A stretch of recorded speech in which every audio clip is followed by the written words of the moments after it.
ആഗ്രഹിക്കുന്ന ഏത് കാര്യത്തിലും വിജയം നൽകുന്ന ഒരു ദേവിയാണ് ശ്രീ വരാഹി ദേവി. ശ്രീ വരാഹി ദേവിയുടെ തന്നെ വളരെ അപൂർവമായിട്ടുള്ള കുറച്ച് മന്ത്രങ്ങളാണ്, അതായത് നാമങ്ങളാണ് ഇന്നത്തെ വീഡിയോയിൽ ഉൾപ്പെടുത്തിയിട്ടുള്ളത്. ഇത് നമുക്ക് ഏതൊരു ആവശ്യത്തിനും, അതായത് ഇതിൻ്റെ ഗുണങ്ങൾ അറിഞ്ഞു ചൊല്ലിക്കഴിഞ്ഞിട്ടുണ്ടെങ്കിൽ ഏതൊരു സന്ദർഭത്തിലും നമുക്കത് അനുയോജ്യമായിട്ട് ഉപയോഗിച്ച് കഴിഞ്ഞാൽ നല്ല രീതിയിലുള്ള ഗുണം വരും.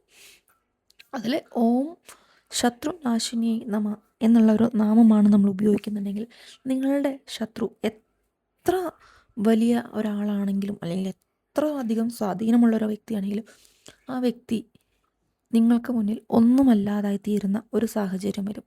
നിത്യമായിട്ട് അത് വിളക്ക് കൊളുത്തി പ്രാർത്ഥിച്ചു കഴിഞ്ഞിട്ടുണ്ടെങ്കിൽ തീർച്ചയായിട്ടും ആ ഒരു സാഹചര്യം നിങ്ങൾ കാണാനായിട്ട് സാധിക്കും. ഇനി ഓം വിശ്വേശ്വരിയെ നമ.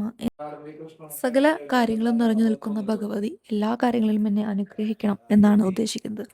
ഓം വരാഹിയെ നമ. ഭഗവതിയെ നല്ല രീതിയിൽ സ്തുതിക്കുകയാണ്, നമ്മൾ വണങ്ങുകയാണ് അങ്ങനെ പ്രാർത്ഥിക്കുന്ന വഴി ചെയ്യുന്നത്. അതുപോലെ തന്നെ ഓം മഹാമായേ നമ എന്ന് വെച്ചിട്ടുണ്ടെങ്കിൽ എല്ലാ സകല കാര്യത്തിലും നിറഞ്ഞു നിൽക്കുന്ന ദേവി എന്നെ അനുഗ്രഹിക്കണം. ഇഷ്ടാർത്ഥദായിന്യേ നമ.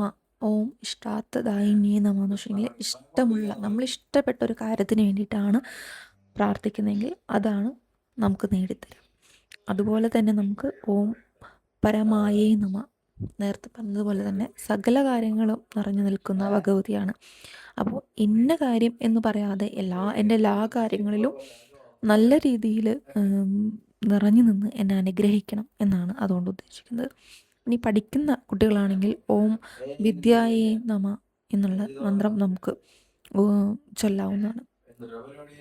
അതുപോലെ തന്നെ ഓം കാളി ഗായേ നമ എന്ന് വെച്ചിട്ടുണ്ടെങ്കിൽ കാളിഭാവത്തിൽ ഭഗവതിയെ ഒരു ശത്രുവിനെ ജയിക്കാനോ അല്ലെങ്കിൽ മറ്റേതെങ്കിലും നൃത്തങ്ങൾ അല്ലെങ്കിൽ കലാപരമായിട്ടുള്ള കായികപരമായിട്ടുള്ള കാര്യങ്ങളൊക്കെ ജയിക്കാൻ നമുക്കത് ചൊല്ലാം. അതുപോലെ തന്നെ ഓം ജയ വൈരഭ്യേ നമ എന്നുള്ളതും നമുക്ക് ചൊല്ലാവുന്നതാണ്. ഇനി അടുത്തതെന്ന് വെച്ചിട്ടുണ്ടെങ്കിൽ നമുക്ക് ഓം അശുഭവാരിണ്യേ നമ എന്ന് വെച്ചിട്ടുണ്ടെങ്കിൽ അശുഭമായിട്ടുള്ള കാര്യങ്ങളൊന്നും തന്നെ സംഭവിക്കാതെ നല്ല രീതിയിൽ നമുക്ക് മുന്നോട്ട് പോകാനായിട്ട് സാധിക്കണം എന്നാണ് ഉദ്ദേശിക്കുന്നത്. അതുപോലെ തന്നെ നമുക്ക് ഓം മഹിഷാസനയേ നമ എന്ന് പറയുമ്പോൾ നമ്മളുടെ മുന്നിലുള്ള ദുരിതങ്ങളെല്ലാം തീർത്ത് ആ ഒരു ശത്രുവിനെ എല്ലാം തീർത്ത് നല്ല രീതിയിൽ നമുക്ക് വിജയിച്ച് പോകാനായിട്ട് നമുക്ക് സാധിക്കും. ഓം സ്വപ്നവാരാഹിയേ നമ. ഓം ഭഗവതിയെ നമ. ഓം ഈശ്വരിയെ നമ എന്നുള്ള മന്ത്രങ്ങളൊക്കെ നമുക്ക് സ്ഥിരമായിട്ട് ചൊല്ലാവുന്ന മന്ത്രങ്ങളാണ്. ഓം വാരാഹിയേ നമ, ഓം വരാഹിയേ നമ, ഓം വരാഹിയേ നമ എന്നുള്ള മന്ത്രമാണെങ്കിലും നമുക്ക് സ്ഥിരമായിട്ട് എപ്പോൾ വേണമെങ്കിലും ചൊല്ലാവുന്നതാണ്. എല്ലാ മന്ത്രങ്ങൾക്കും അതിൻ്റേതായിട്ടുള്ള ശക്തിയുണ്ട്. അപ്പം നിങ്ങളുടെ ആവശ്യാനുസരണം നിങ്ങൾ ചൊല്ലി നോക്കുക, എന്നിട്ട് നിങ്ങളുടെ അനുഭവങ്ങൾ കമൻറ്റ് ചെയ്യുക. മറ്റൊരു വീഡിയോ ആയിട്ട് നമുക്ക് വീണ്ടും കാണാം. നന്ദി, നമസ്കാരം.